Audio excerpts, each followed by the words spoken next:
know. Do you go by Wesley David Scott, or do you go by Wesley?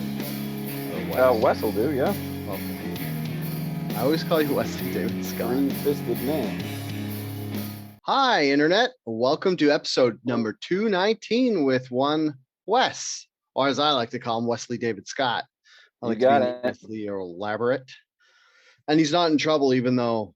Does that make you feel like you're in trouble when I say your middle name? Oh, most definitely. When I was growing up, my dad was always bringing out that Wesley David Scott, and you could feel it in the room. My childhood friends still very much remember that. It haunts them in their dreams. So, you know what? I think it is. I've been watching Star Trek, the original series lately, and shut up, Wesley. Well, that's TNG. That's TNG, but yeah. Bones always says "Great Scott."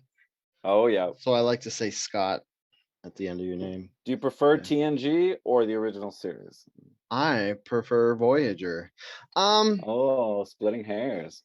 Well, no, of the two, I think I prefer the original series. And the reason why is the Next Generation kind of didn't know what it was for like the first season or two, and it was kind of just being weird for the sake of being weird, like, we're from the future, men wear skirts, and it's like, okay, I guess.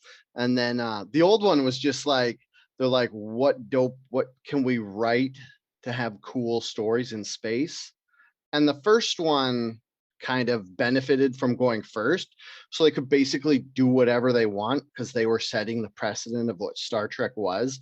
Whereas TNG and everyone afterwards are like, okay, this is the canon that was set out by the original series. We can't go too far out of bounds. Yeah, but they were all over the place with time travel and everything. And I don't know. Like, I prefer, once you get into season 3 of the Next Generation, it gets its own legs and it's great with the Borg and everything. Oh, yeah. But before we get into the nerdcast that this is devolving into, let's talk about the things that made people angry this week and why they're dumb for caring. Oh, nice. I was gonna start. I totally blew it, but I was gonna do this joke where I was like, "Welcome to the 3-hour retrospective of Queen Elizabeth II's reign." But yeah, I totally forgot. So the Queen's with a nice violin piece in the background, and Queen is dead. God save the King. King Charles III, which is too tempting to not say the turd every Charles time. in charge. Hey, there you go. Old sausage fingers himself. So yeah, there you go. I saw your tweet about reptilian hands, and I couldn't help but chuckle a little bit. Yeah, sometimes I'm like, is that too far? I was like, well, as soon as I say it's too far, but it's hilarious. So it's fitting of the Dale show, so to speak. Yeah, there you go. Well, if anybody's wondering, the tweet was I showed a picture of King Charles with his hands, and everybody's talking about him lately because they're just like these big puffy red things. And I actually read an article and it said it's most likely either from heart pressure medication, so he's retaining water, or some other syndrome. But I said it was because he had filled white medical gloves with pig's blood and wore them over his reptilian hands so they'd look like human hands. So grody. Right? There's such a gross, like, pasty color, but he's got to have something going on, like arthritis, or he might even be one of my gout brethren. He could just be a human being with medical issues. Who knows? So controversial, Wesley. Wes, don't make me feel bad for him. The best. I do not feel bad for that man. No, he had I would take his cushy life till 73 any day. Let's pause that for a second. Let's say the loss of a loved one is always something that's sad and that you don't want to wish upon anyone. But in the grand scheme of things, he's doing okay. Yeah, he doing okay. Loses a 96-year-old mother and gets to be king. I wonder if he was. Yeah, sorry, go ahead. Well, the thing that comes to mind too is, like, people were talking about how a lot of her passing was because of complications with COVID. And I thought that was interesting in the sense that, you think the one person you could protect, the head of state, with, the most protection around them is still not only found so susceptible, but is, Yeah. you know, is now past due to complications, and it's kind of unfortunate. You know, I'm not a monarchist. I'm actually fairly obviously against colonialism, you could say, given my work history and that sort Hmm. of thing. But uh, my grandmother, she was a staunch monarchist, and she was the same age as Queen Elizabeth, Oh, and wow. he was very enamored with Lizzie, as she put it, and she always used to make us watch the Queen's speech at Christmas times, and Hmm. always spoke very highly of the Queen. And when I got the chance to meet the Queen, it was kind of an interesting You met the experience. Queen? Yeah, I met Prince Philip and by proxy the Queen when I got my What? Gold Duke of Ambrose award back in the day. You got a Um, Gold Duke of Ambrose award? I did bronze, silver, and gold. What? How'd you get Um, that? What's that for? it's like a youth challenge thing. I used to be Mm. cool, I guess. But yeah, so I feel when I like I met, need more detail. I'm sorry to disrail you, but you can't just say no, you met the Queen, got an award from some Duke well, thing, I met and Prince Philip specifically, but it's one of okay. those things you have You to. met, is that the Queen's husband? Yeah, well, was the late Prince Philip, The the Duke should of have been Edinburgh King himself. Prince? Yeah. Why wasn't he ever the prince? Is this like a Camilla Queen Regent thing? Or Yeah, it's definitely a bloodline thing. Anyways, what I was trying to say is just like it's one of those things where it holds reverence in my family, but Mhm, beyond that, it's there's issues surrounding her reign. There's issues surrounding the legacy of Britain. There's issues surrounding colonialism, and obviously we want to be mindful of the fact that she just passed, and it's good to be mournful, especially for the British people. But mhm, there's a lot of questions going to be coming forward, and I don't need to hear about all the wasted money that's going to be spent on the funeral, the coronation, something that would never have been extended to my grandmother, for instance. And mhm. it's it's not that it should by any means, but we talk about so many issues nowadays with the legacy of residential schools, or the opioid crisis, or even just housing markets and malarkey like that. But this is the topic of the week, so to speak. Yeah. I don't know. I would like it. I was good. I didn't want to butt in while you were talking because you're, even though I did Ranting butt in and about the raving. award thing. But I feel like everybody's moms or grandparents or both went through a royal phase. Like my mom had a hard royal phase. I think it was like from the wedding of Princess Diana, and then like 5 years after that, where she would watch the Queen's speech, and she would like buy books on the royals because that's the only way you used to be able to learn, was you just The buy a book. commemorative plates. Yeah, a big picture book and stuff. And then so when I went to, what's the castle called? Westminster Castle? Or no, I know Westminster Abbey's where they live, right? There's a lot of casts going on. I can't Yeah. pretend to know all of So them. anyways, like in 2018, me and Andrea went to London, and we, on our tour, we went to the castle, Windsor Castle, that's it. And then we stopped at the gift shop, and then I bought like Queen Royal tea or whatever, like official monarch Earl Grey tea. And I Yeah, got one there's for a me and one whole for my product mom. line that's sanctioned by the Queen, including HP sauce. So, Mm, yeah. nice. Yeah, so I don't know, like it's funny because Prince Charles is like, get ready for some conspiracy overload, because I've kind of delved into it a bit with Prince or it's going to be hard to say King Charles, but King Charles has like a pretty close relationship with Klaus Schwab.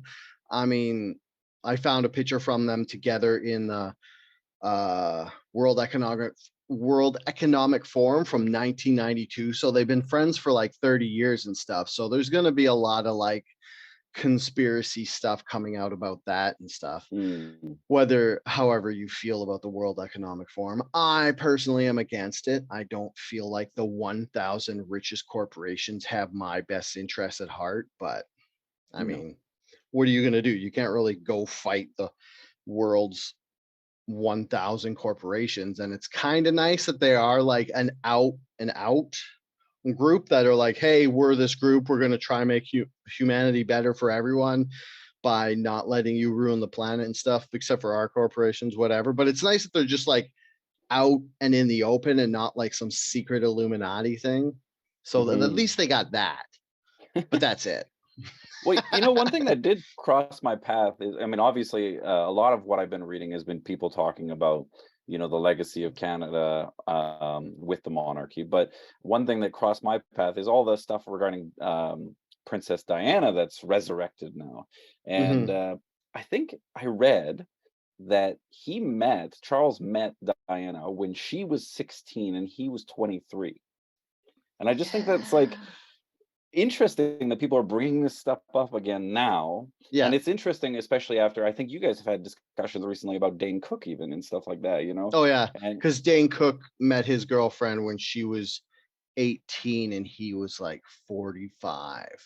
And then it's just it's interesting the gross. flavor of conversation that happens around these things nowadays versus what would have happened in 80s and 90s. So Well, I mean, obviously it was okay back then since so many elderly men married young women. I don't know, like I don't put 23 and 16 is still kind of 16's pretty young, but he wasn't like a completely grown man yet. He was almost there. Like I feel like men aren't completely fully grown until 25. So once you're past 25, it's just fucking gross because you're a man dating a child. But he was like, and it's like the royal stuff when there's all this like other weird shit going on with like bloodlines, like why Prince Philip couldn't be king because he wasn't like closely related to Elizabeth. I don't know how it works actually. I don't want to overtly piss anybody off within the first 10 minutes of the show, but let's go out swinging. Come on. yeah, I feel like Diana had to be like a certain bloodline and she was probably the only girl that was good enough and close enough, and she was 16 when they met. But when did they start dating? Honestly, I don't know, but I just think it's so weird that people are talking about this again, especially since it's so long ago now, but I don't know. It is a good conversation to have because it's like, can the monarchy groom girls, or is that just wish fulfillment? Well, I'm sure that's another topic of investigation for sure. Yeah, and exactly, like, and would that be considered coercion? Because there's no way, even if Diana was like, I don't want to marry that creep, but you can't really go against the monarchy. What is she gonna do? Be like, no thanks. I mean, it's at least it's not in the classic time when it was like they would just marry 12-year-olds to old kings just so they could have peace between kingdoms and stuff. Yeah. So I watched Philip's speech, or Philip's speech. Not Philip, obviously. I watched that old King speech. King Charles III's speech, first public speech, and it was very polished and well done. I saw some behind the scenes footage where he was getting people to remove things from a desk, which looked a little needy on his behalf. Yeah, it looked kind of like, I saw that too, where he was like, he goes like this, he's like, yeah, and it's kind of like myself. Yeah, it was like, you're the king, you should just be like, fucking, if you don't want it there, just throw it off, and that would look better than just being like eh, like he just looked like such a little child when he did that. Yeah, I mean, obviously we don't know the background, but it was kind of like weird that any grown man would do that, especially somebody in their 70s, is it?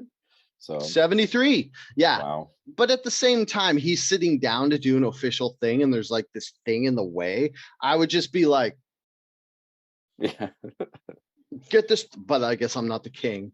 So as some people may be aware, I am very much involved in with my work. I work with an Indigenous organization called the Indian Residential School Survivors Society. And one thing that we do is we often talk about the history and impacts of Indian residential schools across Canada. And within the history of residential schools, some of them started as early as the 1840s. Mhm. And Canada wasn't really Canada as we know it until 1867, and the residential school history continued well through until 1996. So my question I wanted to pose to you, especially given that the crown is a figurehead, is Mhm. how responsible is the crown in the legacy of residential schools? Do This they is have h a responsibility to apologize, this as is the a church hard did, yeah. as the government of Yeah. Canada did? This is a hard one because the government of Canada and the church were directly involved, and it's not funny, but it's kind of weird because I was thinking about this today where it's like the Roman Empire is kind of involved because the Roman Catholic Church is still on paper a little bit actually still the Roman Empire if you want to think of it like that. So you have the Roman Empire and the English Empire both have their fingers in Canada in this residential school thing. I don't feel like the queen obviously could have been like stop all this bullshit right now, but I feel like all the atrocities that England has done, she probably didn't even notice the residential schools as a bad thing. Like we're talking about like what was like the thing that England did to India for like 250 years where they Mm, killed like millions of people and caused like 50 famine or not 50 famines, like they caused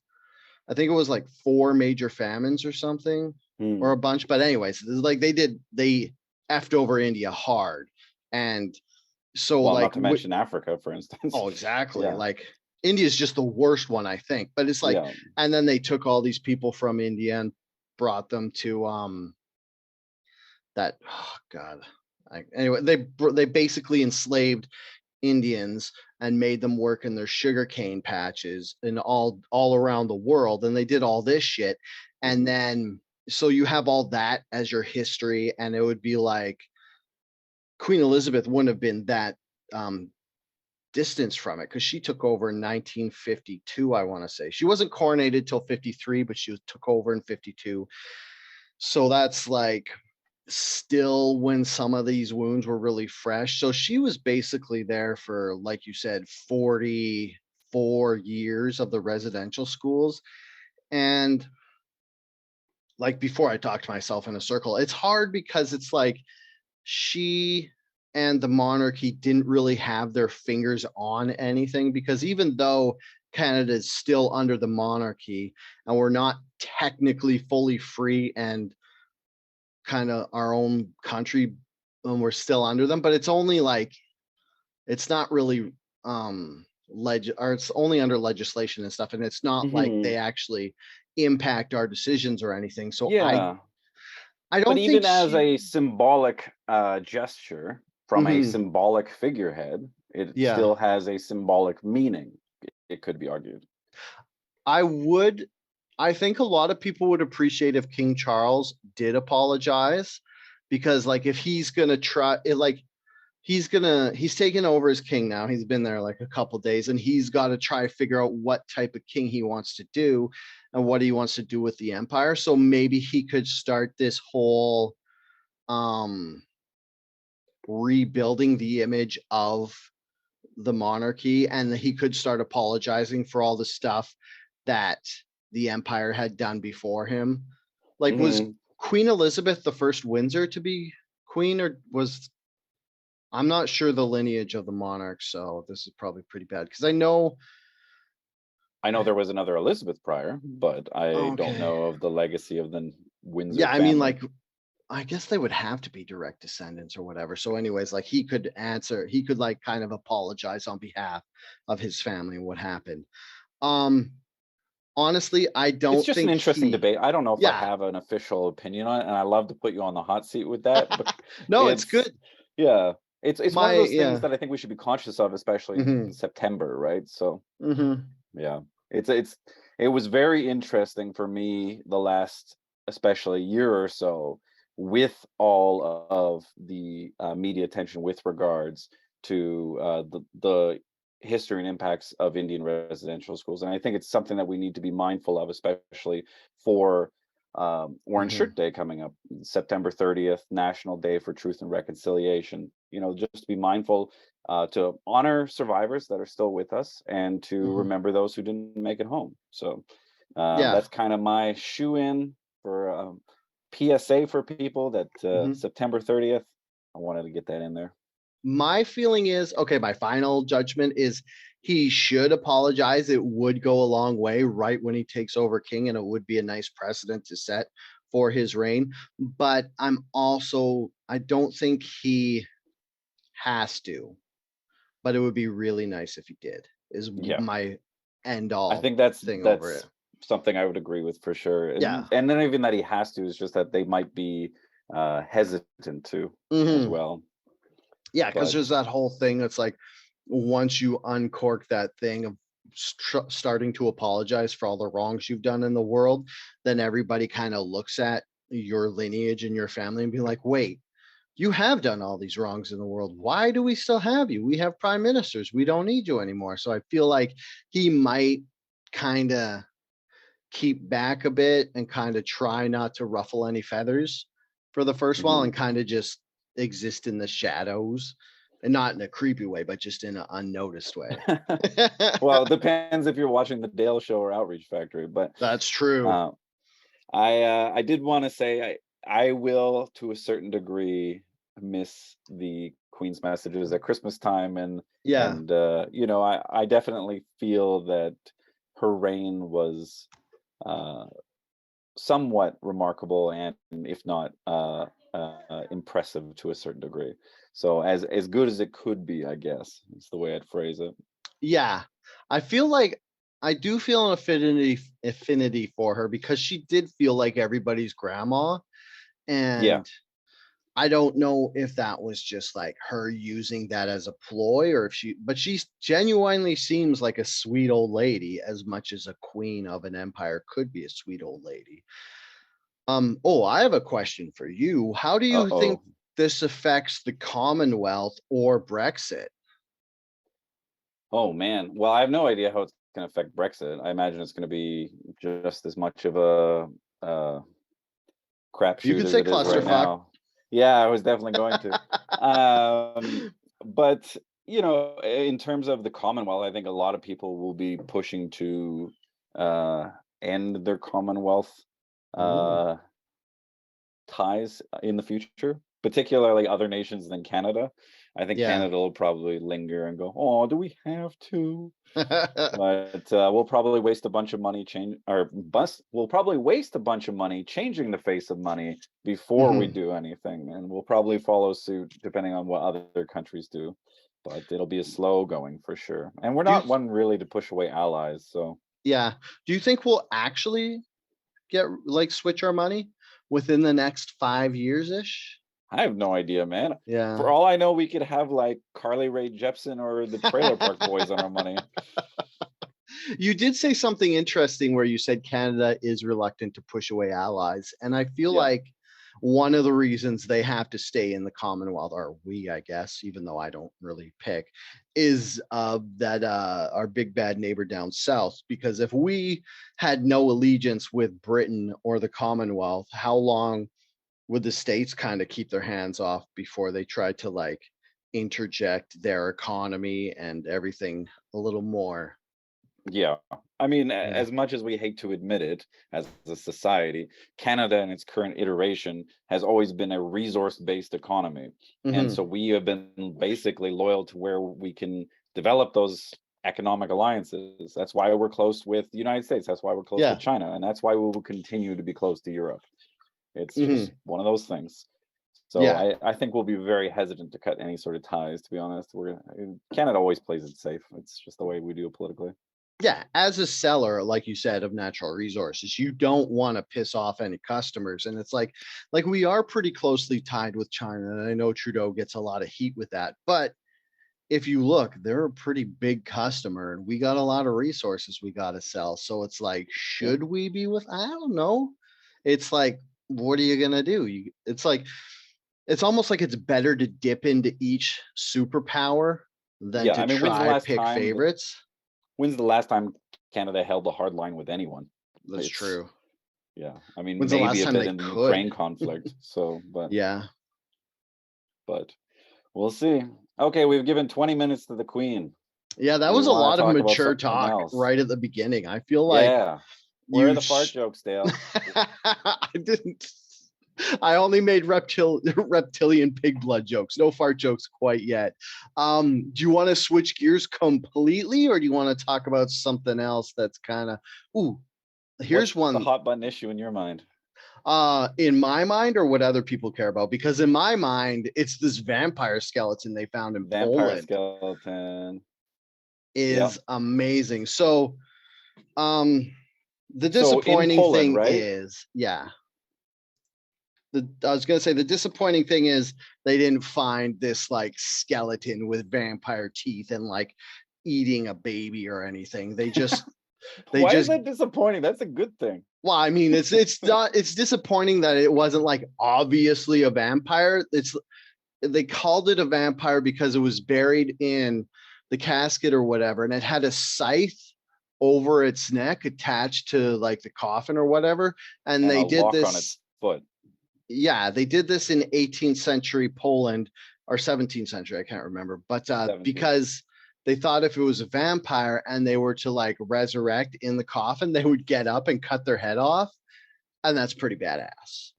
But I So think you'd only do that to somebody if you feared of them coming back. yes, Like, that's it's not yeah. something you just waste money on because it's like a scythe and a lock on the foot and like gold adornments they talked about. Hmm. Those, I mean, that's a class thing that costs money. Yeah, So you wouldn't exactly. just waste that. Yeah, so it is. That's why they're saying it's a vampire skeleton, even though I'm gonna go out on a limb and say maybe vampires don't actually exist. But it would have been cooler if it was like they had like vampire teeth and a stake out her heart or something like that. But yeah, like you said, for them to go through this trouble to bury this body like that, besides Yeah. being totally badass, it would be I got expensive. I got two things to say about that. First of all, it's we don't know what the customs around vampires were at the time, the folklore, Hmm. so to speak. You know, our image of Hollywood vampires, Bela Lugosi, is probably different than what they had in 17th century Poland. Yeah. But at the same time, I do want to say that I'm slightly pissed off that they would dig up the body of a vampire now when we just got through all this malarkey with people getting sick. It's like I've had enough. Take a breather. Give it a decade. You know, we don't need vampires running around right now. Yeah. Okay. Oh, Thank you. you want to hear what might be the cause of all the shit we just went through? So, this Leslie Gregorica from the University of South Alabama, he's like, because they're asking him about these questions, like this is how they found out it was a vampire, and he's like, "Oh yeah, we dug up 6 vampires in Poland in 2014." And it's like, wait, Oh my god. what? Why didn't I hear about this? A, that's amazing, and B, maybe if you dig up 6 vampires, we should all like know about it and have a sit down discussion. Yeah. Who told him he could dig up vampires? Seriously. Just leave a sign saying don't dig up. Leave them there. Could you imagine if you were like a grave robber in like 16 or 17th century Poland, and you like open the casket and you're like, sweet gold, and then you see the like scythe across the neck and you're like, you just Nope. slowly close it. I'm not taking any gold out of here because That's funny. No, I cannot imagine being a grave robber.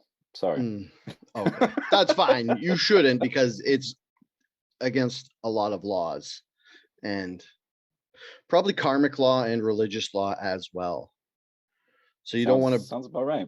you don't want to break legislation law, karmic law, and religious law, because that's a triple impact of Or bad at least karma. don't admit to it on the internet.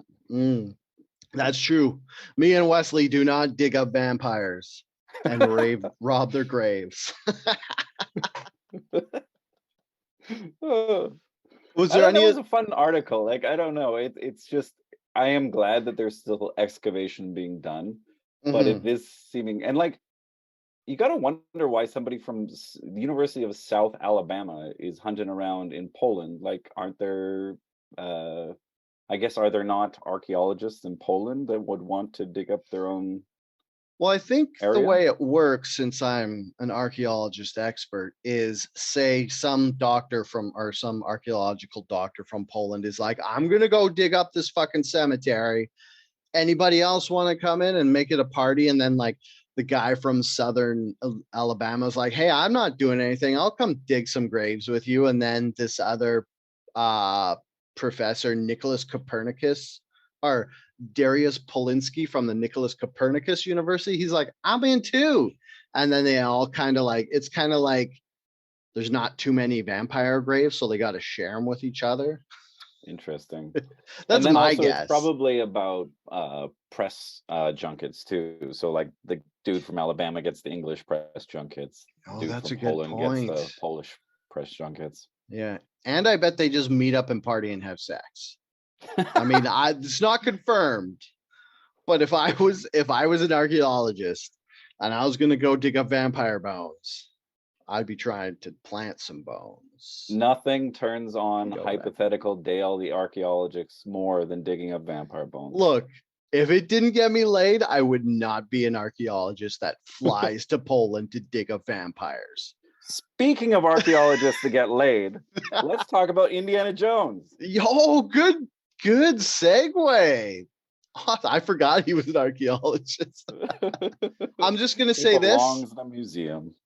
I love Indiana Jones. I love all Indiana Jones. I love Temple of Doom, which some people hate. I love, what was the first one called? I just watched it. Why can't I remember? I love The Last Crusade. I love Raiders the of the Crystal Lost Ark Skull. was the I love first one. Raiders of the Lost Ark. Thank you. Because I get it mixed up with Romancing the Stone, which is the knockoff Indiana Jones movie. But all those people who hated Indiana Jones and the Crystal Skull, they said it was cheesy, the whole nuke the fridge thing, and they're like, this thing should have been done. Go back and watch the old Indiana Jones, because they're just as cheesy and just as dumb. And might I say, that's why they're so fucking rad. The first three were amazing. Definitely Temple of Doom out of the Trinity was the lesser of the bunch. But it was still pretty rad. And you know, Crystal Skull, it wasn't the same feel, and it definitely wasn't as compelling of a story. And I think it's partly because of aged characters. I think Harrison Ford and Spielberg, they have lost their luster, so to speak. And I think that we will see this once again with Indiana Jones 5. And it might be Nazi fatigue. There's no Nazis in the 60s. This one's going to be set like 10 years after the next one. Wait, when was Crystal Skull set? 50s. Oh. And it's way easier for them to pick on the Soviets than it is on the Nazis. That's true. Because in a lot of countries, you can't even show a Nazi flag in a film. So, and like even in video games too. I remember there was an Indiana Jones video game I played as a kid, but it was the Soviets as the bad guys because they couldn't show any of the Nazi stuff anywhere. And I remember those Wolfenstein games had huge problems in showing any sort of World War II memorabilia because of how abysmal and terrifying and horrific the Nazis were. So it's I mean, I think it'll be the 60s, so it'll be the Soviets again, but who knows in what capacity. It could also be something different because you got old man Harrison Ford with the big old beard coming in, and they've already done Aliens. Be back. So. You know who is coming back? Speaking of Temple of Doom, Short Round. Was that his name? Okay, so this actor is amazing. I really love it that he's came back for, was it Everywhere, Everything, All at Once? Oh, I didn't see that. Well, I haven't seen it either, so I'm not going to talk about it. But he's in it? He is a tremendous actor, and he got rave reviews about his part in that. And he's done a couple other things since then. But in Indy 5 with the guy who played Short Round, I'm down. Yeah. I'm just going to quickly look up Indiana Jones cast and then see, or do you know this actor's name? Not off the top of my head. Oh, okay. But he was in the Goonies as well. And I think if I remember the story correctly, he gave up on acting for a considerable amount of time because there weren't enough roles he perceived for Asians in film. And so it's very nice to see that this perception is changing and that he is such an immense talent. So I'm excited for that. But also I worry too when I hear things like that about nostalgia trips, so to speak, Yeah. because His name is Ki Hu Kwan. Sorry to interrupt you. I just wanted to put no, that. no, I just Okay. that's the pronunciation, Ki Hu Kwan. I don't know if that's a pronunciation, but it's spelled Ke space Huy space Kwan. I know Kwan. Cool. Yeah. Yeah. It'll be interesting to see how it turns out. I mean, somebody's got to motivate Harrison Ford to act for once, so it'll be nice to see. I was so disappointed in his new Star Wars roles or in an Ender's Game and things like that. And Oh, Ender's Game. yeah, Is he that even a movie that people even talk about? I feel like that got swept under the rug. he definitely has been phoning in a few roles. That's what I want to say. He's a great actor, and he was in his prime, but Yeah. we will see. And I mean, Spielberg has had some amazing films, but he's also had some Mhm. flops. I don't think that Yeah, we that's need to true. treat these people like they're saints, So, Okay, so sorry, I just looked up his credits on IMDb. And yeah, like you said, he was in a bunch of stuff in the 80s. His first movie was Indiana Jones and the Temple of Doom. And then he was as Short Round. Then he was Data in the Goonies, which those two names alone, you can guess why he had a problem with being an actor and being like shoehorned into these comedic roles where they were kind of mhm. laughing at him instead of with him. Oh, he was in this thing called Cyndi Lauper, The Goonies Are Good Enough music video shorts. I never saw that, but I guess Yeah, he would have been the. so within the context of the Goonies, Yeah. they shoehorned in a late night filming of Cyndi Lauper's music video. And Oh. the kids, after acting all day, had to be in the Cyndi Lauper music video. Oof. And it was just an uncomfortable experience for everyone. And like the Yeah. music video was terrible. And it has a bunch of WWF wrestlers in it, Oh, which is really? really weird. But generally speaking, despised experience by all involved. Yeah, I can imagine. And then he was in a TV series, and then he was in Breathing Fire, which I don't know what it was, and then he was in Head of the Class, Tales from the Crypt. He made an appearance. Oh, he was in Encino Man. I He don't was remember that. in Red Pirate, and then he took that was 90. Encino Man 92 was his last one till 97 when he was in Red Pirate, which since none of us know what it is, it probably wasn't that big. Maybe a direct DVD. And then he was in Second Time Around in 2002, and then that was his last role until 2021, where he was in Finding Ohana, and then he was in Everything Everywhere All at Once. And it looks like he's going to be in 6 episodes of Loki season 2. Right on. And then he's in a TV series in post production called American Born Chinese. And it doesn't have Indiana Jones on here. Well, D23 was just announced, so they Oh, that's probably don't true. have. Well, What is, and he was seen with Harrison Ford. I didn't see it yeah. as an official announcement, but you know, Oh, yeah. I just assumed that since they did like a press junket with the two of them, that he would be coming back as like to could be be. in it. Like kind of like the was that the last one where they brought the girl Oh yeah, his love interest. from the first one? Well, and that'll be interesting to see. So, what are they going to do with Mr. Beefcake LaBeouf? Shia LaBeouf? Yeah, what are they going to Dude, do with speaking of this? disappearing from acting, let me Yeah, just there's a Google lot of another drama guy. I don't know much about that's been happening that I'm sure other people could tell us more about. Welcome to Dale Reed's IMDb factory. Oh God. He has no credits until since or 2020. Um, what? It says Fast Times at Ridgemont High table read. So that must have just been like little thing. Oh, he was in the Peanut Butter Falcon. That's the last, and the Tax Collector. That was in 2019, 2020, or 2020, All I know is respectively. he's been in headlines way too much in a dramatic capacity, and I don't Yeah. follow the gossip, but I just know that there's a reason why he's not getting hired for things. So. I feel like that guy, the Flash actor, he's taken away all of Shia LaBeouf's Oh yeah, headlines. Ezra Miller. Is that right? Yes, Yeah, Ezra Miller. There's a lot of They people. are taking all of Shia LaBeouf's getting drunk and getting crazy stuff. Yeah. So how do you I told you how much I feel about that. I'm very pumped for Indiana Jones 5. I am always pumped for a story. And yeah, Harrison Ford is old as shit.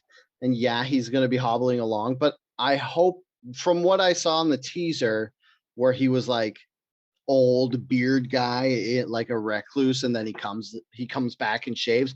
I'm imagining that him being as old as he is and hobbled as he is part of the character, which is I love when they do that. When they I'd like to like point out that in Mhm. that trailer they reused footage from Kingdom of the Crystal Skull, so Oh, did we don't they? actually know what it's going to look like yet. Oh my god, But it's just more yeah, of the it was a same. very small amount of footage they put out there, right? Mhm. So I Yeah. am definitely one of these armchair cynics, if you will, when it comes to Disney properties and the big blockbusters these days. I'm probably going to see it. I'm probably going to enjoy it. But there's part of me that goes like, "Oh my god, not another one of these. Just make an original movie. Oh my god." Yeah. Yeah, I'll see it. I'm not going to go to the theater to see it. I saw Thor: Um, Love and Thunder on streaming the other day, and I was oh, like, it's I am so good. so glad I didn't see this in theaters. I still enjoyed it, but I'm so glad I didn't spend like the $50 it would have cost me all Mhm. in to go to the theaters to see it. So I gotta say, I loved Thor so much that I put up with Guns N' Roses. I don't know who the fuck's idea it was to put in 4 Guns N' Roses songs, but guys, that's too much. That's 4 too many songs.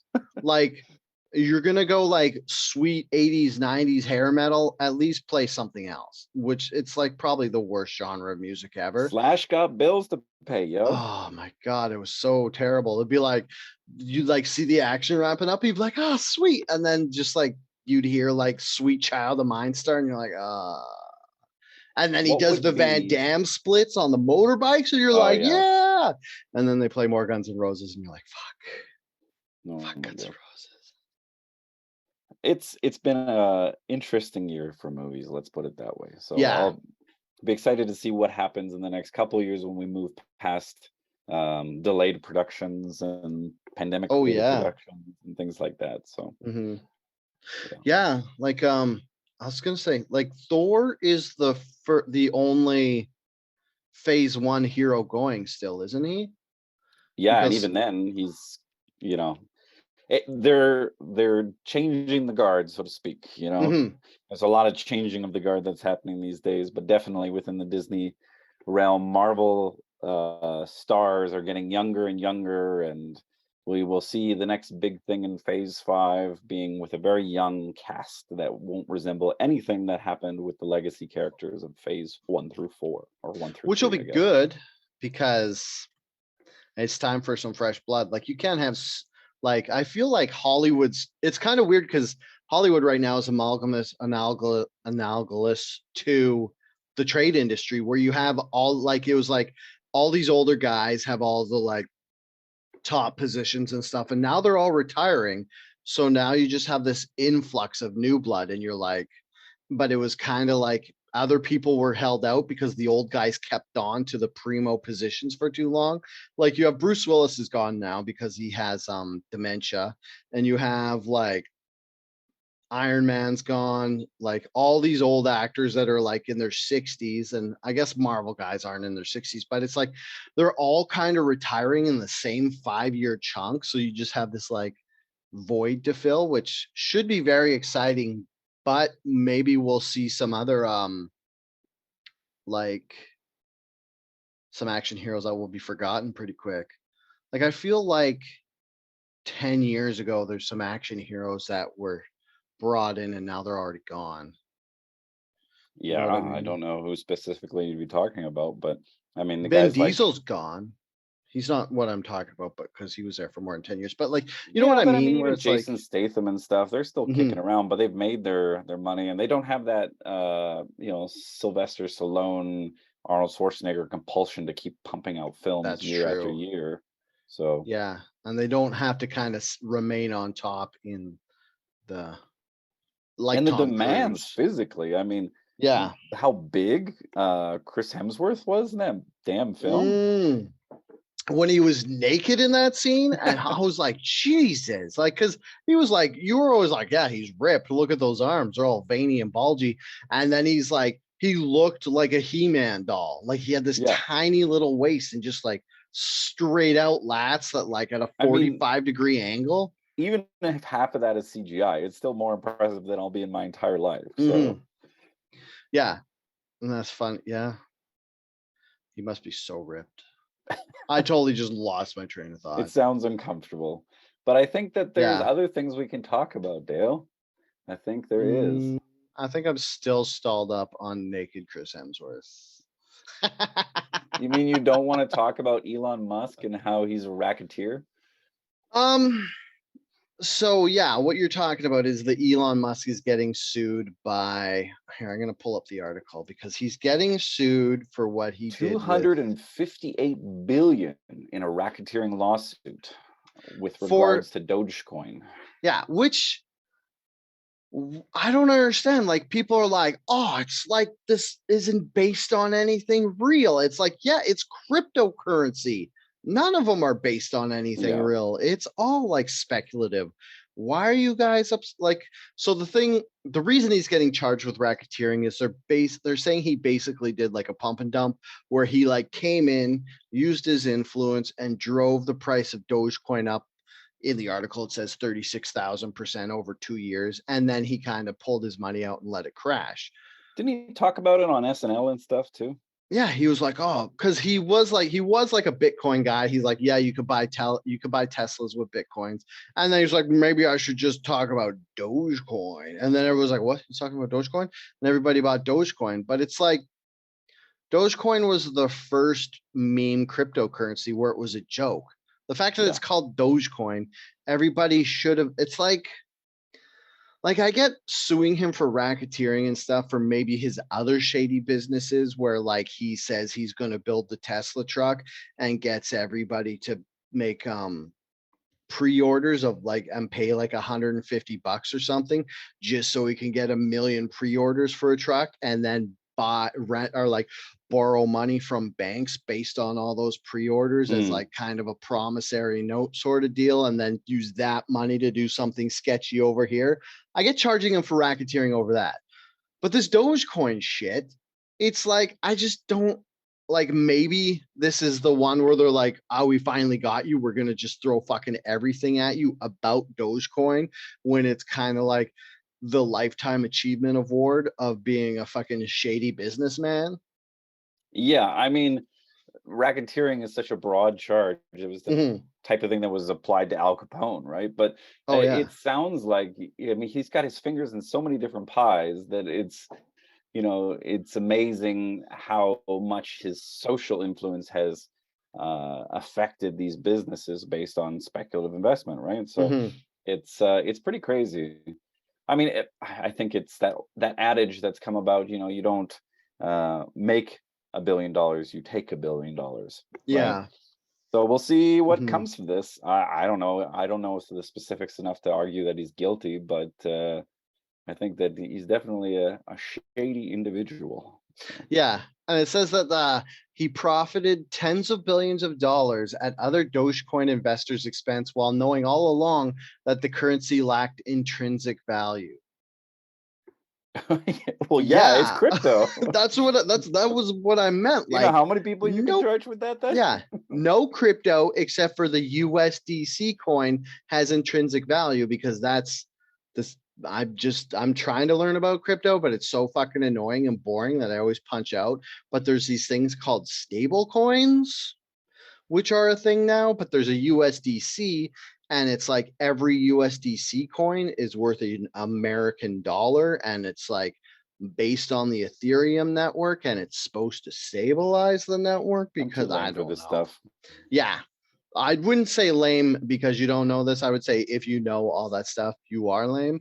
But it's like, I'm only saying the USD coin because that's the only one with intrinsic value because it's directly linked to the American dollar. Speaking of Doge, did you see that in Vancouver, a Lamborghini with a wrapped Doge printing was What? spotted? Yeah, so this No. dude took a Lambo and wrapped it in little prints, like almost stickers of Doge, and it's all over this Lambo. It's pretty crazy. It's like Vancouver has so much money sometimes and fancy Yeah. cars that you don't know what to do with it. It's like, There's more it's cars funny. here that are fancy than anywhere else, I swear. Yeah, it's funny because it's like you have old money and then you have nouveau riche, which is people who are just getting rich. And then you have Vancouver, which is like meme rich, where it's like Yeah. you just don't know what to do. So like if you go look in Richmond, there's all these like weird like new businesses popping up. Like there's one I just saw an ad for where it's like it's you pay to go in and then it's all these rooms set up to look like the 90s and the whole purpose of this operation is you go take selfies in it. And that's the type of business that's getting set up because there's all these like meme rich people running around. So you take a picture with a clear corded phone and that Yeah, and Nintendo then there's like 64? yeah, exactly. But it's like a fully like detailed room. Sorry, I was half paying attention because I was trying to Google a picture of Find the Doge car? this Dogeghini. Yeah. I couldn't find it, and I don't want to look at pictures of Doge or of other Lamborghinis because I will Well, tell you just what, I'll send it to you later. I believe do it was in that. I'll put 604 it. now. I'll put it in the video version of this. So if you're just listening to this, go to YouTube, check it out to see this Dogeghini for yourself. Do you I have think to this? admit, I watch most of my Outrage Factory on YouTube. So That's fine.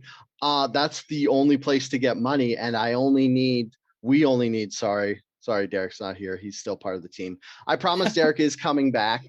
He is just taking care of his child. What was I gonna I did say? want to send my best wishes to Derek, and And I yeah. hope him a speedy return, so to speak. What was I gonna say? Oh yeah. Do you think that this Dogeghini guy is gonna get in trouble from Lamborghini, just like Deadmau5 got in trouble from Ferrari when he made his Ferrari? When he had a Nyan Cat wrap, this is how long ago this was, a Nyan Cat wrap on his Ferrari, and he was trying to sell it, and then Ferrari saw that he had like a cat wrap and was calling it the Ferrari, and they gave him a cease and desist order telling him he couldn't have that wrap on his Ferrari anymore. I think that's about as far as it would go as a cease and desist, because Mhm. the legality of suing over that, I mean, it's a meme on the internet at this point, right? So it's Yeah, exactly. Like, so hard to prove. But I know that what was it in previous news that Justin Bieber got taken off the Lambo list because he was in a wrapped blue Lamborghini oh, um, really? and spotted on video, and so he's not allowed to buy any new ones anymore. Oh, because he Um, wrapped one? yeah, Wait, don't I feel like I don't know the ins and outs. I'd have to refresh my memory of the article, but I know that he's no longer on the list. So the only way to get like the chrome and gold Lamborghinis and cars and stuff is to do like a wrap on them. Like you can't really get chrome print, like because he had a chrome Koenig or whatever. I wonder if he got removed from the Koenig list. you're asking the wrong guy. I will never be on that list. So No, that's true.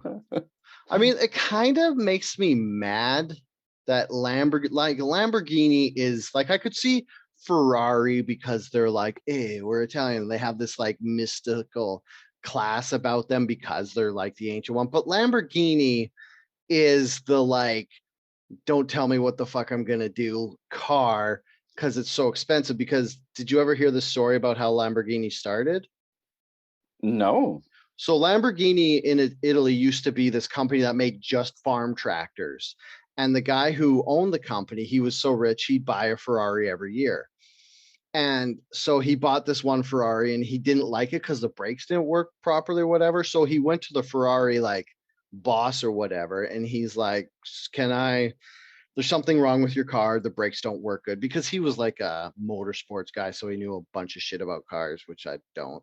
And then the guy, like the head of Ferrari, apologized or whatever. But then when he thought that the Lamborghini guy had left, he was like, tell that Lamborghini guy that he doesn't know what he's talking about and to stick to building tractors. So Lamborghini, the car company, was built entirely out of spite, just because the tractor guy got pissed off at Ferrari for telling him he didn't know what he was doing. So for that company to tell Bieber he can't have one feels to me kind of like the big old circle of life. Now That's maybe pretty good. Or the ultimate revenge story coming to yeah, now there fruition. should make some Bieberghinis. I'm just gonna make every word ending guinea because it's fun. Lamborghini. I gotta get a Dale-Guini. Okay. All I right, know. Dale. Wait, one more hypothetical about Lamborghinis. Sure.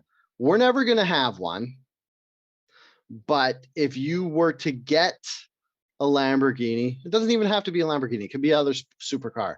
What color would you get? Ooh. I mean, I always thought a purple race car would be cool, so Ooh, that I'd would probably be choose cool. that. Like a nice deep royal purple. Oh, nice. To honor the queen? Yeah, obviously. put a little black racing stripe for Band, yeah. for the black ribbon. Memorial. Yeah, Yeah. your mourning. Yeah. This is my morning vehicle. I Yeah, I need would. this. Yeah. My emotional support Lambo. I mean, that's pretty much every single Lamborghini has to be an emotional Or a support. midlife crisis Yeah. Lambo. I think I would get a lime green one, and then I would call it the Lamborghini. There was this wrapped one that drove around Kitts and Granville Island for a while that had like a galaxy print on it. Like it was Ooh, purples and pinks and stuff, and it was really cool. that's pretty dope. There's a lot of these what do they call them? Specialty vehicles or Yeah. supercars or super Yeah, fancy ultra supercars. Super rich, meme rich. meme rich. And it's like, I can't even get mad at them, because if I was 25 and I had enough money to buy a Lamborghini and then wrap it, I would probably do the Dogecoin thing. I would do something like that. Well, I wouldn't do that. I would do like skulls or space, like you said. But I would definitely go tacky. If I had that much money, I would not stop being tacky. What would be something in your price range that you would be tacky on? So like for me, obviously it's guitars. Yeah. There's no question. I customize guitars all the time, and I have made them wonderfully tacky. Mm, With pinstriping, I have a Millennium Falcon shaped guitar. nice. It's a thing. But Dale, what would you make meme worthy in your life? I think t-shirts, because like this one I'm wearing right now, Oh, is a big old unicorn. unicorn. But I went through a very large phase of buying. There's this company called The Mountain, and they were the company that made the wolf t-shirts or whatever. So I had like one that was just a big frog face and one that was like a lemur, and then I bought a whole bunch of those. And then I bought one that has like a horse. You've probably seen it on the podcast. It's got like horses and butterflies, and then the one has kittens. So Embracing the that's, 90s. yeah, that's what I have done. I did kind of want to put a Venom face on my dart for a while, but then I was like, that seems like just like, but because I used to be like goth and wear like dark clothes and makeup and stuff. And then I just got sick of people like looking at me and wanting to do small talk with me. So the reason I don't make my dart into a Venom car, like put a big Venom mouth around it, is because then I would have to talk to people about it. And they would like ask me questions about Venom that I couldn't answer, and then I would feel like a big poser. So that's the barrier to entry for me. Let Dale like things. Yeah. I mean, Leave him I do. alone. He is one of my favorite anti-heroes, and I have seen both Venom movies, but like with That's comic terrible. stuff, there's a couple levels. There's like, you enjoy the characters, level 1. You've seen the movies, that's level 2. And then there's just this gaping hole of what people know. Like my older brother reads the comic books on some of these heroes. Like his favorite is the Justice. Oh, he's gonna kill me because there's the Justice Justice League and Society of Justice America. Society, and he likes one more than the other, but he like has all their comic books and he knows all the shit about those characters. And I'm like, that's cool. Whereas I'm the type of fan who like I like Wolverine. I've seen the movies, but I haven't read more than 5 Wolverine comics. Yeah, I mean, I appreciate the cartoons and the comics and the toys way more than or sorry, the cartoons, the toys, Mhm. and the movies way more than I do some of the old comic issues. But I've read a fair share, particularly with regards to Batman and Mm. that sort of thing, and Avengers. But it movies are great. What can you Yeah. say? But I think I ticked your brother off the other day by calling the Justice Society of America the B team. I think he He was ready to deserved it. throttle me. So, Yeah. but He was the like, Justice, the Black Adam trailer really looked reasonable as well. I was oh, excited we about could that. talk about that because I saw someone was mad. Someone online was like, we were talking about it. Oh, Neil, because you guys were tweeting about it. And then Neil was all horny for how good Hawkman looked, which is, I got to give them credit. Hawkman does not look stupid. And that is a character that is so easy to make stupid because he basically Hmm. has like S&M leather cross of belts across his chest and then a helmet and then wings and a mace. So it's pretty easy to make that guy look stupid, but they made him look really cool. And my brother Neil said, yeah, he looks cool. And then this other guy was like, yeah, but Black Adam sucks because the Rock's in it. And I was like, wait, what? There's people who hate the Rock? He's Is like, The Rock not popular anymore? I don't know. This has to be someone who hates The Rock because he's popular, or one of those weird comic fans who doesn't want mainstream in his comic life.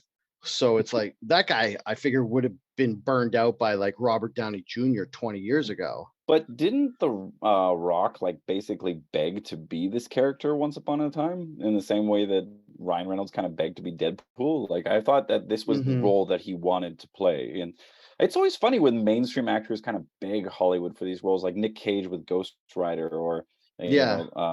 The Rock with Black Adam. It's kind of weird to see that kind of fervor for the role, but he wanted to be that. So Yeah, it's which is it's weird. It's only weird to me because I'm not familiar with the Black Adam character. Like he's from the Shazam verse, which is that the JSA? I guess he's the Man, I JSA. don't even know. It's DC. DC Yeah, is it's yeah, it's DC. It's all like, but it's like the Doctor Fate and stuff. So I don't know those characters that well, but like, and the Rock's been signed on to be Black Adam for like 10 years. They just yeah. never went anywhere because the Rock was too busy doing other stuff. And then I guess he finally had time to make this movie.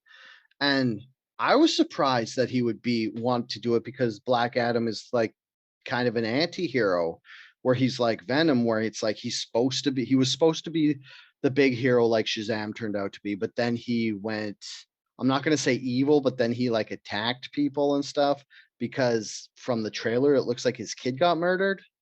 So he That's went what I on like saw a in the trailer. Yeah. revenge. Yeah, so Black Adam, for like the people who know less than me, which was like two.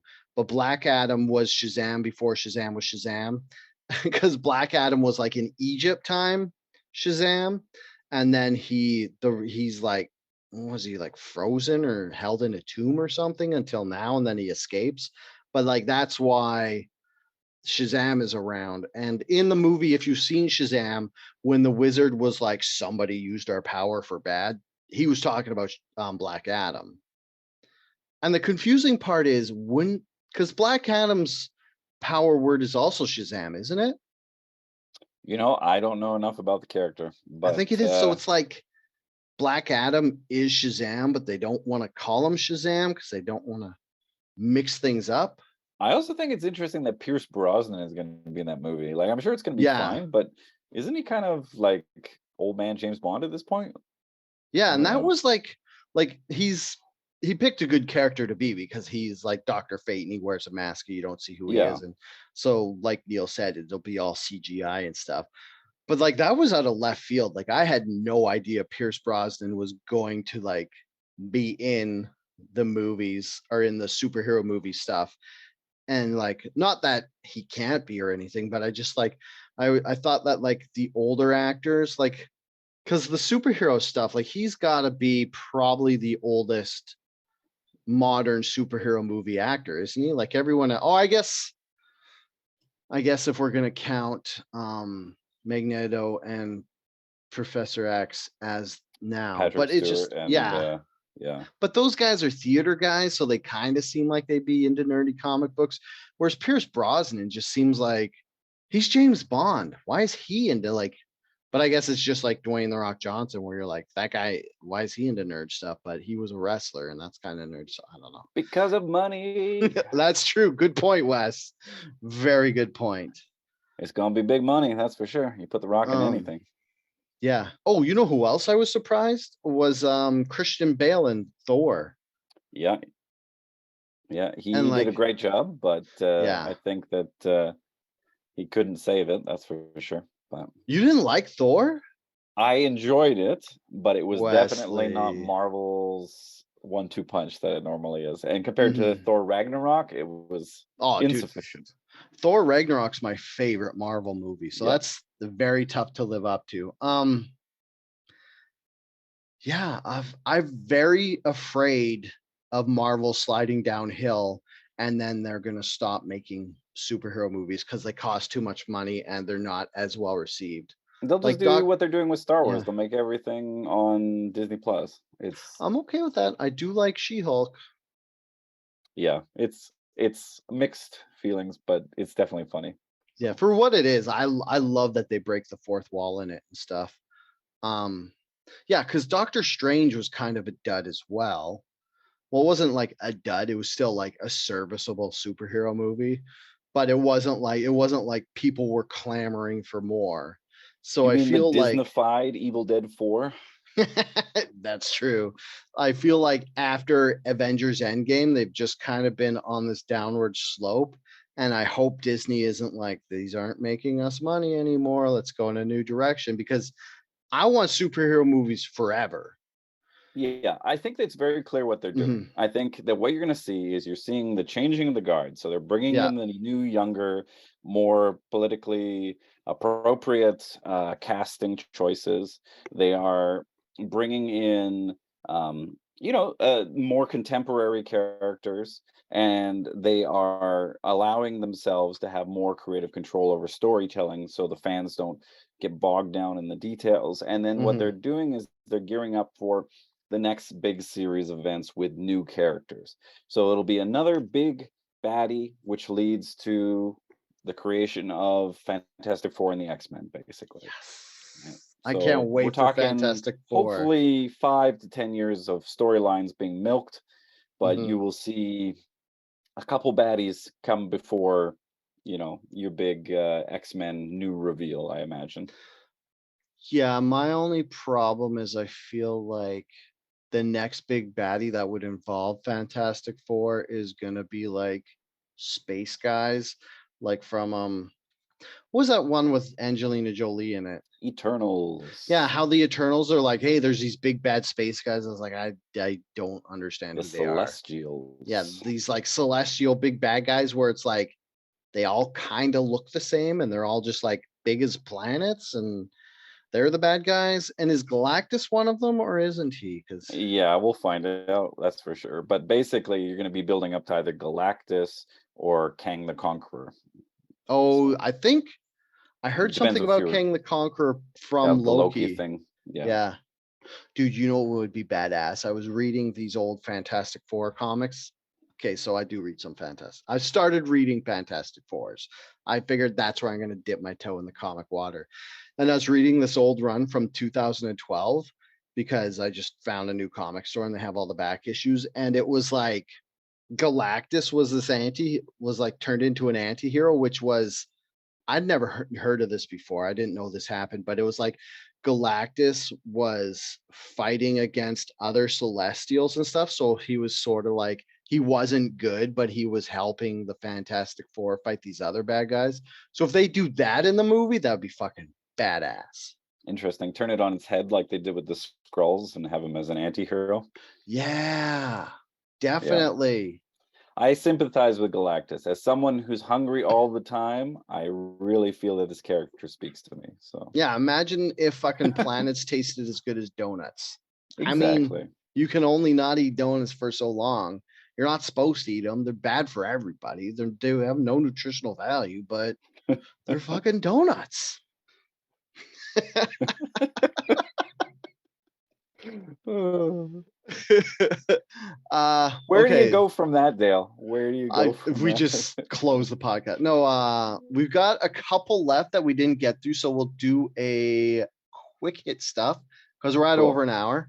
I don't want Yeah. to keep you away from Okay, your let's do the doggos all 1-2 night. punches. Okay, so I'm gonna skip that top one because that's just a downer. What do we What have was the left? downer? The GOP. Anytime the Yeah, that's fucking just Republicans are involved, it's like, oh, this is attention just a seeking. downer. Yeah, Yeah. everybody should be upset about that. Let's talk about this Chinese company appoints a robot CEO. Yeah. Okay. So at first I was mad about this because taking jobs from humans and because it's kind of lazy and it defers blame from an actual human. But Mhm, the CEOs already defer blame to their corporate entity. So that's they're true. not really as liable as people think. And to be honest, corporations are already zombies for profit, Mhm. especially a gaming company out of China. Especially So a mobile gaming company. yeah, so it's like they Mhm. have one clear drive, making money. Do they need a person to sit at a desk when the corporate decisions are going to be made for them, like it is automated, like it in Idiocracy with Brondo? Like it's, I don't know. Yeah. And so the company in question is Netdragon Websoft. And there's one thing, because I was like you, I was like, this is dumb. I don't like if the CEO can be done by an AI algorithm, then why even have that position? Basically, they're just gonna sit, they're just like you said, they're just zombies for profit. So what they're telling us is they're gonna just do what the machine says will make them more money. But there was one part, one sentence of the story that stuck out to me and kind of scared me a bit. But yeah, so the main reason they wanted is to focus on risk management. And then where is it? Sorry. But what does that mean? Does that mean that the robot's responsible for determining when to lay people off? Yeah. So the robot will be like, we can't do this, it's too financially risky in this quarter, stuff like that. Um, oh, here it is. So looking forward, we will continue to expand on our algorithms behind Tang to build. Tang is the name of the algorithm taking over, to build an open, interactive, and highly transparent management model as we will gradually transform into a metaverse-based working community, which will enable us to attract a much broader base of talents worldwide and put us in a position to achieve bigger goals. Did these guys not see any fucking science fiction movies from the 90s with Yeah. dystopian futures? You're going to have an AI in charge of everything, and then you're going to make your workers come on via VR like the movie Lawnmower Man never happened. What are you going to do? Oh, it's like, that's like the scariest thing I ever heard. They're like, yeah, we're getting all these algorithm based robots that are going to just make all the things, and then our people are going to work VR. What's the worst thing that could happen? You'll have a whole generation of people just playing online games. Yeah, the worst thing that can happen is Skynet. Yeah. Yeah, that's Uh, okay. So that was that one. Oh, Texas is busing yeah. migrants from the border to Washington, D.C., New York, and Chicago. And these are the first three Chicago. cities. And I So am Lori Lightfoot is the so mayor of fucking on board with Chicago, this. I'm and the so on board with governor this. of Texas is Greg Abbott, if I remember correctly. Yeah. Yes. And it's very interesting that Texas is shipping out detained migrants to from red state to blue state, so to speak. And Texas is like over 1,000 miles from, or at least 1,000 kilometers from Chicago. It's a So 30-hour bus ride. yeah, that sucks. I have Yeah, it driven does. for 24 hours straight, and that is not a fun Oh, experience. So wow. yeah. Yeah, so the reason that Abbott started doing this was he was pissed off at Biden when Biden took down something that was up from COVID, where there was basically a emergency order at the border where they could turn people around and not admit them into America. So now what's happening from my grasp understanding of this is people were coming up from all the way from Venezuela and Guatemala and stuff, coming up to the border between Mexico and the US, because apparently when Trump said all those other countries were shitholes, they listened and now they want to leave them and come to the best country on earth, apparently, which is the US. So, anyways, once they get to the border, what happens now is they apply to be a citizenship or get a visa or something, and then they're allowed to come into the US while they wait to hear basically if they're going to be allowed or not. And the Texas guy, Abbott, he like got upset that they were all just kind of like coming into Texas and hanging out there. So he's like, well, these are democratic laws. Why don't we ship them to New York and stuff? And although it's petty and it is kind of like I'm treating these people as a weapon to give them to you, I am on board because they should be sharing the burden. Like New York, Washington, D.C., Chicago, if these are the immigrant laws that they want to have, they should have to share the burden with Texas and be like, okay, give us some of the immigrants. And yeah, Hmm. yeah. Yeah, I don't know. It just seems to a certain degree like a bit of petty politics too. I don't know. Oh yeah, definitely. I I think that from what I was reading too, that Lori Lightfoot has been very vocal about the legal status of immigration in the United States, and so while I don't know much about Chicago politics, it just seems like a bit of a pissing contest between two government officials at this point. But Yeah, exactly. And like, yeah, I'm not on board these two people, like these two government officials treating people like objects in a way to get yeah, back at each other. I mean, But could you imagine like coming up from Mexico or Venezuela, coming all those miles and then just being like detained and forced to go on this bus ride and then detained actually, again? they did point out in every article I read that they don't force them to get on the bus. They're like, hey, this is Texas. Do you want to go to New York for free? And they're like, a lot of them are like, well, yeah, it's New York. But the other thing is, they can get a lot of them are just getting off the bus on the way. So it's kind of like they're getting off at different places where they have like different family and stuff. But Hmm. like, there is like this big thing where they had to point out that they're not forcing anybody. And some of them are saying when they get there they're hungry, but like some of them were like, we've been traveling for months, what's 30 more hours to go to a city with more opportunity? Hmm. And I feel like if I was in charge, I would get somebody down there who's like the distribution manager of these people, because it's like I feel like there's a lot of places in America that has like an untrained labor shortage.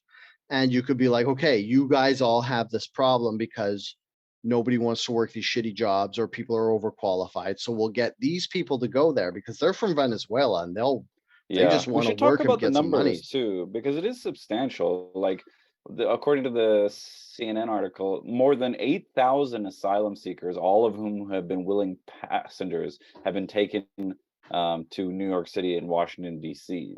Mhm. And so that's a substantial number of people we're talking about, like a huge influx. I Yeah. don't know, staggering in my mind. Yeah. And then, oh, and that's just from Texas. So some are also going from, there's 1,500 from Arizona, Arizona to Washington. But I also read that Lori Lightfoot is turning around and sending some of them to Miami. So she's doing it too. ugh. But Well, it's like, yeah. as a Canadian, I can't really comment necessarily, but it seems a Mhm. little like a pissing contest to me. So, Like my brother, he's a dairy farmer and they get workers from Mexico. So it's like hmm, there's this program where you can sign up. I don't know how it works or whatever, but it's like it's all above board. It's not putting people on buses or whatever, but it's like you sponsor employees from Mexico and they come up here for like on a 2-year work visa, and then they like give them like a trailer to live in, and then they work on the farm and they fucking love it because they're Mexicans making Canadian wages, and then they save up all this money and they send it back home and stuff. So it would be cool if the states had more of that, where it was like you had this big intake and then it was like but the other problem is all these people are technically only waiting to hear back from the judge to see what the decision is on their visas and stuff. So technically they could be kicked out right away. So you don't want to, I don't know, set them up permanently and stuff. But overall, I understand that the motivation behind this is shady and it is a dickhead thing to do, but I feel like it's good to move them around. And maybe you can clarify this for me, because I'm reading here, it says asylum seekers with regards to not the Canadian context, which is clearly with work visas, but in the United States context, we're talking about asylum seekers. So people who are seeking immigration after being there. If essentially this is an immigration issue of the numbers are there. And, you know, so it's, I don't know about the level of treatment in these facilities. I've only heard like things, so like that's another thing too. It's like the border facilities with ICE and stuff are, everybody knows they're terrible. It's like the kids in cages and shit. So everybody else should want them to leave there. Like you don't want to overload Texas with new immigrants and stuff because they've shown that they're not the best at taking care of them because they're a red state and red people aren't so good with social welfare. So maybe like these other cities, like why doesn't like fucking Delaware or some like Midwestern city be like, hey, we'll take some? But but I think Portland, Oregon. Send them all to Portland and we'll see what happens. Portland, let's see how liberal you really are. Take some immigrants. I think the asylum is something's happening in Venezuela, which I know less about world politics because I read somewhere in a couple articles that they were coming from Venezuela and Guatemala. So I'm just assuming that it's either political strife. Like they don't call them refugees. They still call them immigrants. So they're not like fleeting political clampdown in their own countries, but they are saying words like asylum and stuff. So I don't know. Yeah. That's messy definitions. That's my excuse is I don't want to get too deep into it because it's a quick hit. Not that I don't know what the fuck I'm talking about, but that I don't want to delve too deep into it. I will fully admit I don't know what I'm talking about. That's why we're on Outrage Factory. Yeah. Okay, let's do the last one of Chris Rock. Or I have a question for you. Actually, this is one I don't want to talk about because it's kind of a touchy subject. It's the acronym talk, the LGBTQ2S whatever. I can't remember what they all are. That acronym now is called 2S LGBTQ something or other. Yeah. According to the Canadian federal government, its action plan is now referred to the 2S LGBTQI plus action plan. And in French, the only thing that's different is instead of an S, it's an E, because spirit is spelled differently in French. Yeah, it's esprit, isn't it? Yeah. But, you know, at first when you brought this up, I wasn't sure if you were going to talk about the level of funding that they were putting at this initiative or just that they were doing the name change. And, you know, obviously the priority is that people who need support are getting support. But I also, if somebody wants to be called something, they can be called something. But I haven't seen an official, this is the first official memorandum I've seen with regards to any sort of name change. Has the community wanted this to be the name change? I don't know. Yeah, I don't know. Like I kind of misled you because I put this because it's like the first time I've seen 2S on the beginning of the acronym on a federal like a federal document. And I was wondering, like, because I asked Andrea, I was like, why is 2S on the beginning now? It's not like I'm against Two-Spirit or anything. I just feel like it's been LGBTQ basically is what everybody's been calling it for like 20 years or whatever. And it's like, it has all this funding and all this awareness around it. So to put 2S on the front of it, is this like just a Canadian thing? Is it Well, it's like, definitely a Canadian thing. because I the don't Two know. Spirit thing is almost, it's not exclusively, but it's an indigenous thing, right? Yeah, I mean, I think that, as they said, terminology and acronyms are continuously evolving. Hmm. So the acronym is being adopted to be more inclusive um, of of and places the experiences of Indigenous 2S LGBTQI plus communities at the foreground.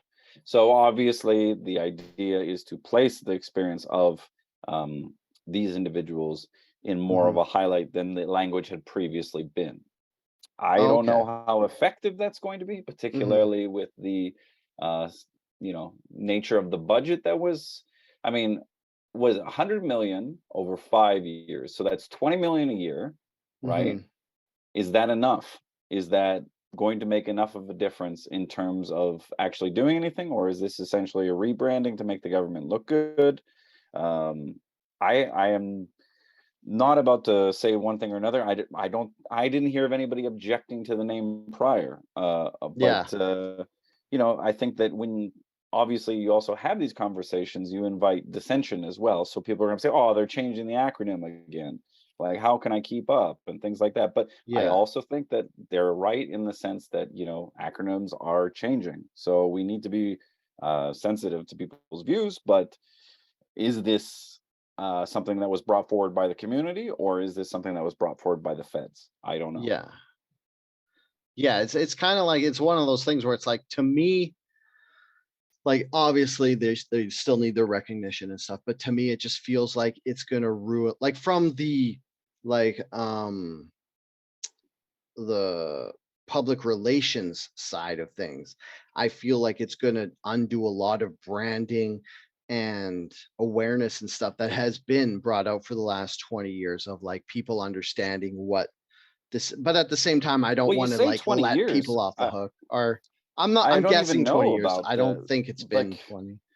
it's changed so much as well. I mean, we've been so Yeah. much more knowledgeable in recent years. I think it's a good thing that things are evolving, but is this evolving, or is it you know, is it representational of the community? That's the question I want to bring up. I Yeah. don't know if the federal government is doing it to be representational of the community or not. So I don't have a judgment on that. So Hmm. Yeah, like in the past they've just added stuff on the end of it. Like it started, oh, here's a little tidbit. It looks like it's been in use since the 90s, but it started out as just LGBT, like lesbian, yeah, gay, bi, trans, and then they added queer, is it queer?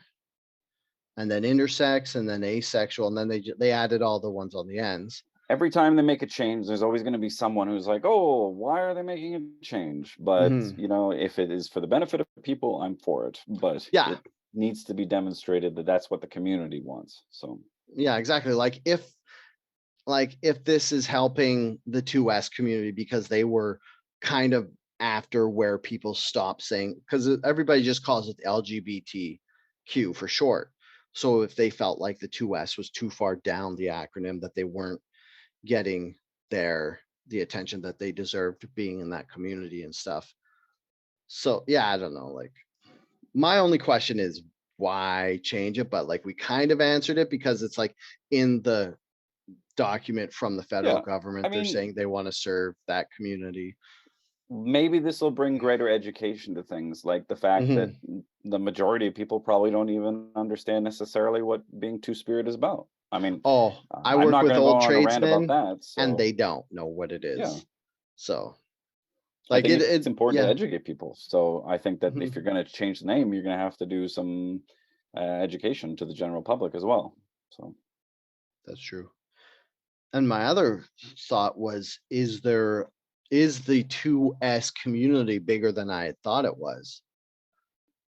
I don't have those numbers. No, I have Yeah, no that's idea. true. But Yeah. obviously, it's being representational of indigenous communities, and Hmm. so it's definitely. I mean, especially now that we are being uh, more efforts for inclusion are being present. It's Hmm. it's not that big of a deal to take the time to change it. But again, is it representational of the community? Yeah. That's what I want to know. Answer me, Trudeau. Answer me. Yeah. Or is this just like a publicity stunt for Trudeau? So, Oh, obviously, we didn't talk about a big news thing. The new Conservative Party candidate. oh yeah, I just heard PP Poilievre is now. Wait, is he officially, or has he just won the first round of voting? I mean, it looked official, but I wasn't paying too close of attention. All I know is it's going to be a dangerous and interesting time next election. You know who loves this? Trudeau. Who? Trudeau loves PP Poilievre as the leader of the Conservatives because he is crazy, like crazy conservative, and he's so conservative he's going to leave a bad taste in a lot of people's mouths. I do want to say I like that he wanted to kick the WEF out of the federal government, but just saying stuff like that out loud kind of means to me that he's never going to be elected.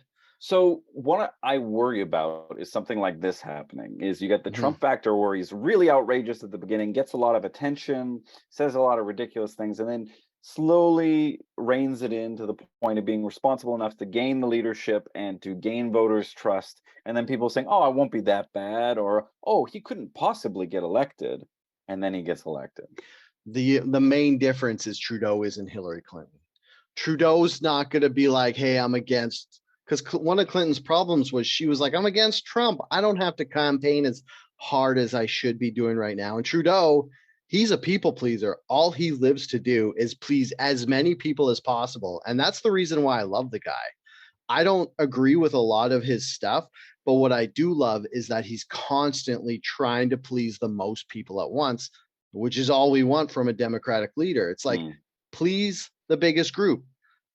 And if you don't know who the biggest group is, just have an election or a referendum on some, and they'll tell you what they want, and then do that. That's all I want from a leader is we all vote on it, and then whatever wins, he does that. I don't want this guy like PP Poilievre telling me what I need or what I should want or what other people have done wrong. I just want the guy who's going to be like, hey, what do you guys want? Okay, let's do that. Well, and that's the other thing is that we haven't had a politician that's actually said what they're going to do in Yeah, ages. that's true. But I still have some worries. You know, Canada is often a reflection of American politics in some ways, and who knows, man? I mean, this guy. I obviously I'm letting my colors shown through. I'm a fairly socially minded individual, but I believe that this guy has said dangerous things in the past, a number of falsehoods, and aligned themselves with problematic individuals. That's true. And I think that you know, for instance, I know very staunchly my dad is a conservative. Is my Yeah. dad crazy enough to vote for this guy? I hope not, but you know, you never know. So Yeah. Like I see what you mean. Like the trouble with the downward slope of just the world in general because of like extenuating circumstances like COVID that happened. It's kind of like Trudeau's been there. So you kind of like I could see some people blaming him and being like, all right, let's get some fresh blood in there and see what they do. But at the same time, look at what all those crazy fuckhead conservatives are doing in the States. Like the overturning of Roe v. Wade, that didn't get missed by anybody in Canada. We're like, oh shit, conservatives are still fucking crazy and they still yeah, want to take our rights away. yeah. We can't trust them. So I think that's going to hurt Poilievre and will actually help Trudeau in the long run. Yeah, and you know, just the polarization of politics is so problematic. I don't know. We've just gotten so left and right, and Yeah. it's challenging, right? And I, you know, I've always been very vocal that I believe abortion is part of important part of healthcare and in terms of access to abortion, that is.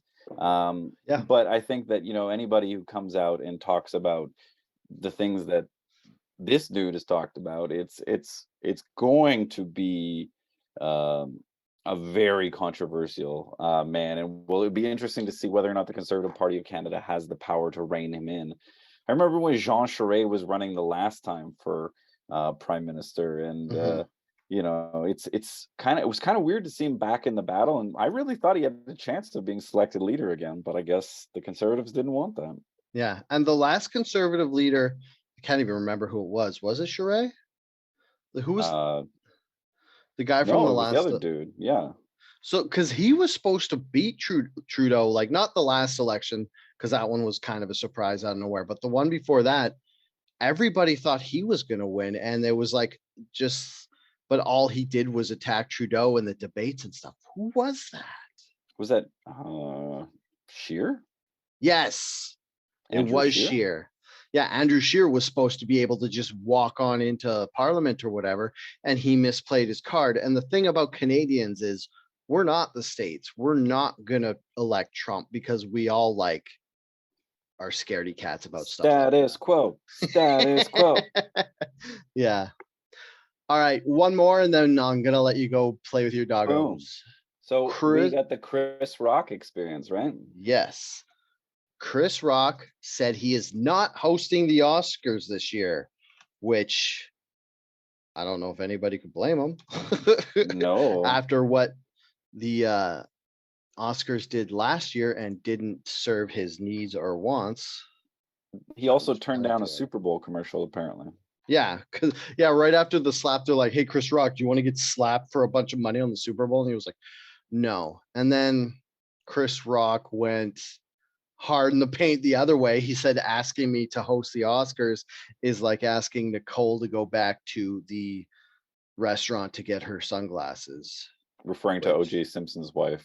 yeah, about how she got murdered and stuff, which is a little hard, but it's Chris Rock, and I'm not saying I forgive it, but it was a little, yeah.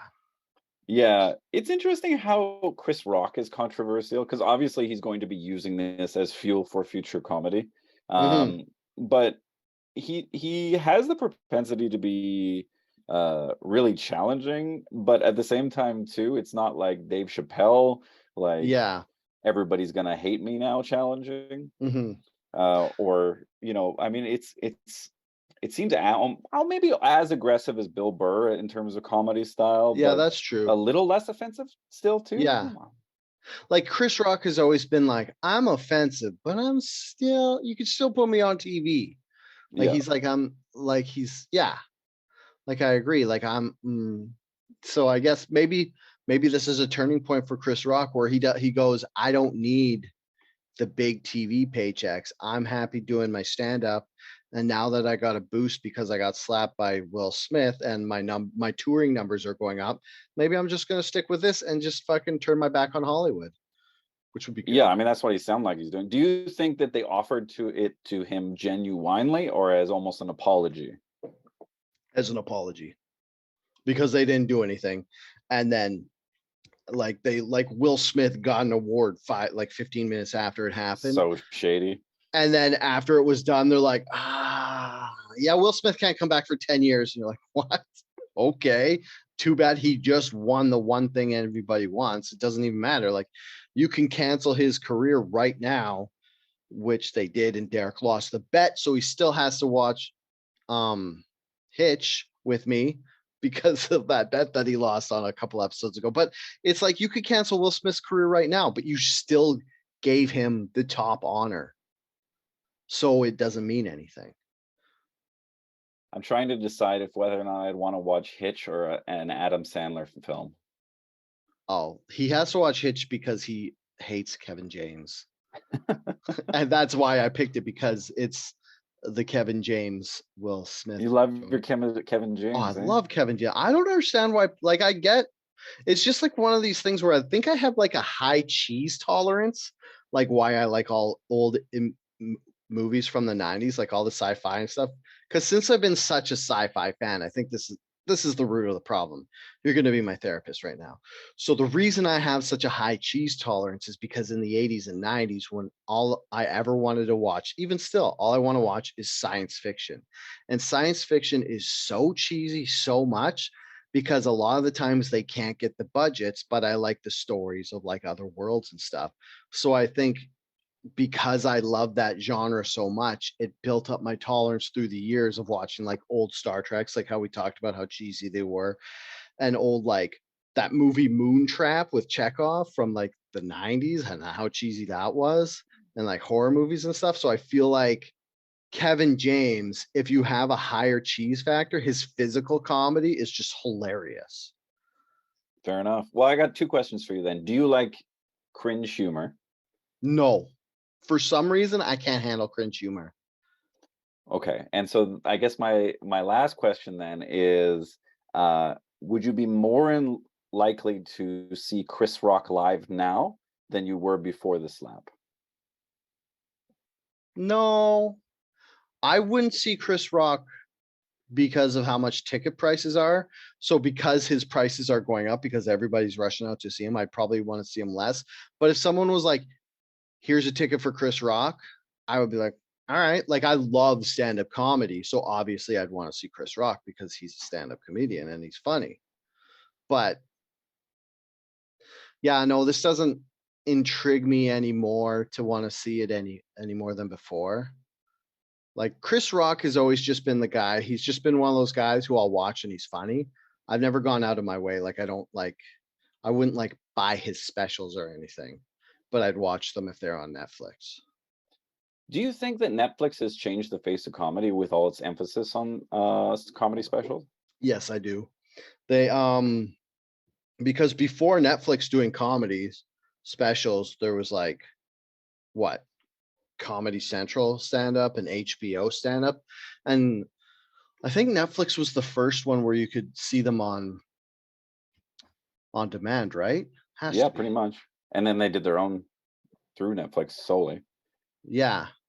Yeah, I think Netflix kind of is responsible in part for the comedy boom that we've seen in the last decade. Because before it was like if you were a comic, like a stand-up comedian fan, you'd watch Comedy Central or HBO, and then they'd only air them in like airtime and they would just be gone. Whereas Netflix, I feel a lot more people are finding stand-up comedy that wouldn't necessarily have found it in the old ways, like just watching it on TV. Like somebody like Chris Rock now, he's so famous. If he had a special on Netflix, people would be like, oh, it's the guy from the Oscars. I'll watch this. And so stuff like that. And then I think it's also exploded a lot of like lower level comedians to the top tier. Like you said, Bill Burr before. I think without Netflix, he wouldn't be top tier comedian that he is now. Oh, Or interesting. like Tom Segura is a good example, or Bert Kreischer. Yeah, I Like was gonna say the dude without a shirt. yeah, those guys, specifically those two, kind of got super famous off Joe Rogan's podcast, but they didn't become they don't become household names without Netflix. It's like they go on Joe Rogan, they get famous, they get the fans at their shows, and then they get enough money, and then they get their special on Netflix, and then they become super popular. Interesting. Like, yeah, like you don't get like Jeff Foxworthy and Larry the Cable Guy without their DVD sales that they had. Like one of the reasons those guys all got popular was the Blue Collar Comedy Tour DVDs sold. And then everybody like bought those DVDs because it was a bunch of comedians in one spot. Yep, fair. Yeah. Interesting. Well, I think that about does it, eh? Yeah, that's about it. You just played No Card, or not No Card. What was it? Yeah, so if anyone wants to know, I am a musician. I go by the stage name of Zulu Panda. This is my album, which you can barely see. It's called Sad Bastard Music. Your You can stream wrinkle it on, smudging effect is ruining the letters. you can see it on Spotify and all those Nice. Apple Musics and things like that, and your grandmother's radio. And if Wait. you want to tell me what you think of my music, I'd appreciate it. But I was at Car Free Day in Vancouver on Commercial Drive yesterday. Yeah. I was inhaling smoke and singing away and having a good old time. So, do you have any shows coming up? I don't. No, I'm taking a bit of a break. I'm going to the UK very soon, and so I'm going to. Are you getting another award, or is this just a pleasure visit? No visits with the royals at this point. Nice. That's funny. You're on Twitter, right? I am Zulu_Panda. I'm on Twitter too at SuperDalebot, the Outrage Fact Pod. You can email us outragefactpod@gmail.com if you want to give us feedback. Tell me how much you like Zulu Panda music, and I will pass it on to Wesley. Yeah, we have a Patreon, but I don't know if it's active because apparently if you don't get enough money, they just shut it down anyway. Whatever. It's a But touchy you could always subject. go to Dale's Redbubble and buy merch. That's true. Do that. Yeah, or just go if you like us and you want us to get money, but you don't want to give us money, everybody go to YouTube and subscribe, because if I get 1,000 subscribers, then I can get monetized and then they'll pay me because you watch me, and then And everybody wins. what's the Outrage Factory YouTube handle? Oh God, it's annoying because you can't just put Outrage Factory at youtube.com. I Is think it maybe Outrage Factory Pod? Is that the name? no, it's the actual here. I'm gonna go to my channel. It's Oh my goodness. Are we being boomers about this and not having it it's prepared? no, it's a whole bunch of letters. It's like UC8PWFBFRM. Like it's you can't just go YouTube.Outrage But you Factory. could It's search the name, Dale. yeah, just search Outrage Factory on YouTube and you go right there. Easy Woo. peasy. Outrage Factory. See, you found it. I found it and I've subscribed. There you go. One closer. There you go. Yeah, I think that's it. And until next time, Stay angry. yeah.